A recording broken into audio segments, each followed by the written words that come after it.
it's Purple Ange from Focus Pocus. It's Friday, July the 12th, and I'm on my daily drive to work, and I just thought I would check in and post a little video.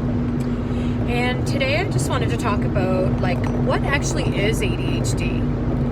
What the heck is it? Because there's a lot of talk on social media, you know, there's a lot of jokes and a lot of nonsense and a lot of things that I think give people this stereotype of what ADHD actually is and what they think it is. You know, there's all kinds of memes and things like, you know, squirrel and this and that. And so, you know, I guess dispelling some of the myths of what actually is ADHD and is it real, because there are people that say on some of the posts that ADHD isn't real or that you can outgrow it. Absolutely not the case. There are people too that believe that ADHD is caused in childhood by trauma or by parenting. That is also not the case as far as I'm concerned. And I've been researching ADHD for approximately 8 years, and have been to national conferences, have educated myself very heavily on the topic and into research. So I just want to chat for a little while. ADHD is a neurobiological condition. Neurobiological condition. It is not attained. You are born with it, and or a traumatic event happened in utero or during birth to affect or alter the development of the brain. People with ADHD have a smaller frontal lobe here than that of their peers. It will develop and grow over time. It doesn't always catch up and develop, and you are never ever cured of ADHD. You will always have it, although as an adult you can.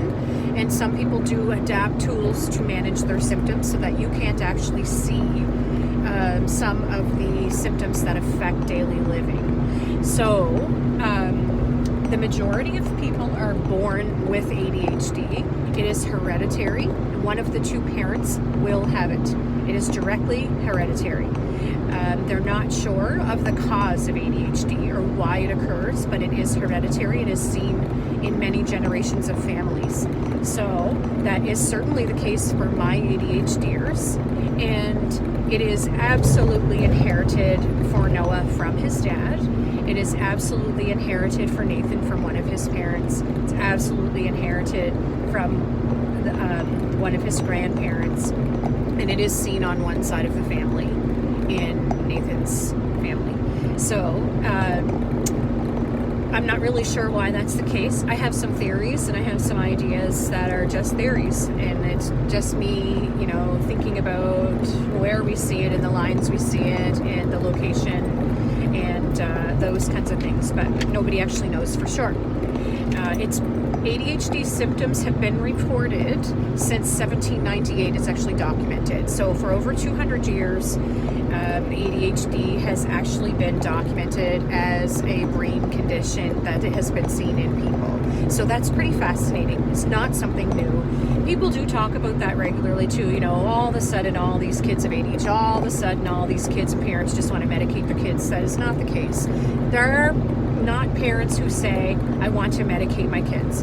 That's a load of crap.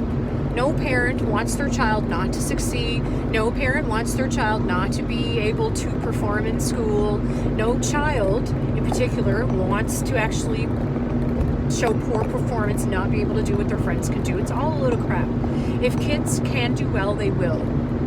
Bottom line, kids do not try not to do well. That's just crap. It's just that's just the facts. Kids who can do well will.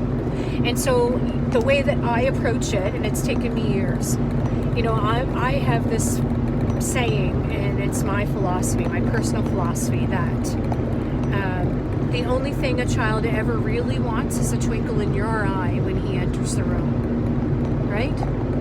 The only thing a child ever wants is to be accepted and to see happiness in your face when he enters the room. That's how I approach parenting, and that's how I approach my children, always. I greet them by the eye. I tell them that I love them. I ask them how their day was. I make them understand that I am happy that they have entered my presence. Every day, that's how I approach them, no matter what the situation. And, I encourage other people to try and do that as well. Yes, it's very hard for me to have an ADHD child. Yes, it's been very, very challenging on our marriage. Imagine how hard it is for him. If it's hard for me, imagine how hard it is to be Noah or Nathan or your ADHDer. Imagine what it's like for them. That's who I am. That's called empathy. That's how you put yourself in someone else's shoes and you say, let me see the world in their eyes. That's how you develop that feeling of, no matter what happens, I am going to express joy when they enter the room, because that's what they deserve. So that's just a little blurb on ADHD, what it actually is, how you get it, and so cognitively, the frontal lobe of your brain is the center that controls all of the symptoms that you see in cognitive impairment. So speech delay, Noah definitely had that. We didn't know it at the time, but he had very little actual words. I understood what he was saying, but no one else did. So I was there to translate all of the words and sounds that he made. Let's see, what else? God, sorry, I lost my train of thought. So speech delay is definitely one of the things that's controlled by your frontal lobe. Impulse control, yep, classic. Hyperactivity, absolutely. Inhibition or lack of inhibition, yep, Noah has that too, so does Nathan. Speak and say whatever you think without thinking about it and then wishing that you had a shoe to put in your mouth to stop you from saying what you did. Let's see, what else? All of the functional executive functioning abilities, like processing your information, storing your information, ability to control your emotions, emotional outbursts, laughing inappropriately, or being easily angered. All of those things are controlled by your frontal lobe. So that's why you see all of the classic symptoms of children in ADHD, especially ones that have combined type like my Noah. So there are 3 different types of ADHD, and they all present differently with different symptoms. There's an inattentive type.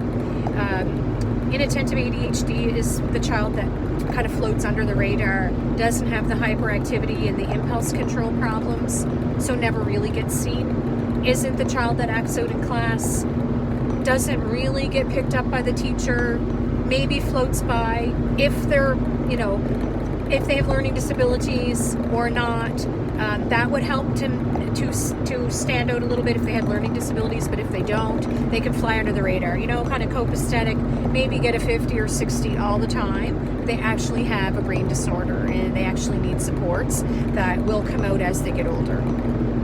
Usually, females have an inattentive type ADHD. They go undiagnosed for very long periods of time, which actually makes females more at risk of injury and death because they act impulsively and do things that are unsafe, but they actually don't stand out as much as boys that have ADHD, and so they actually don't get seen and have interventions earlier as boys do. And girls present it very differently with ADHD. So girls and boys have a very different presentation, and it's harder to diagnose than females. Then there's the combined type, which is the inattentive type and the hyperactive type combined. That's what most ADHDers have. That's what my 2 boys have, and it's very easily seen. There's usually trouble sitting still, trouble controlling speaking when they're not supposed to, talking back, impulse control problems, just jumping in and doing things without waiting their turn. There's all kinds of symptoms that are seen as negative, and so those kids are identified much more quickly as having ADHD or probable having something.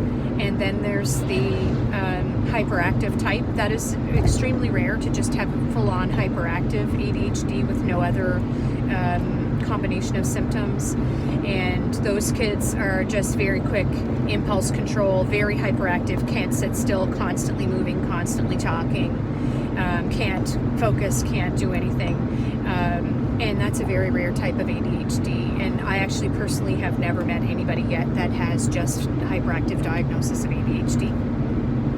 So that's just a little lowdown. I wanted to kind of just put some information out there, because I do lots of videos about ADHD and how it affects our family, but there are people that have lots of questions about it still and don't really understand what it actually is. A lot of people think it's just a behavior problem, and if you use spankings. Let's go back to the old days where we just spank our children, and they didn't have this crap when we were kids, and ADHD wasn't real and didn't exist. It did. It absolutely did. Only those kids are the ones that didn't graduate high school, had tremendous difficulties holding jobs, probably live in poverty. Some of them didn't. Some of them actually excel and are business owners and do. I mean, some people really are able to get a handle on what they do really well, but a lot of people didn't, because they didn't get the supports that they needed. We're just smarter now. We're just more educated. We just know what we're seeing now, and we're more able to focus on it. But I can assure you, it's been around a long time, and we're just getting more of a grasp on how it actually affects people and how we can help them. So anyway, I hope you guys have a fantastic Friday, and I hope that you get something out of this video that helps to educate you just a little bit more on what ADHDers face every day in their lives. Anyway, have a fantastic Friday, and I will talk to you soon. Peace out.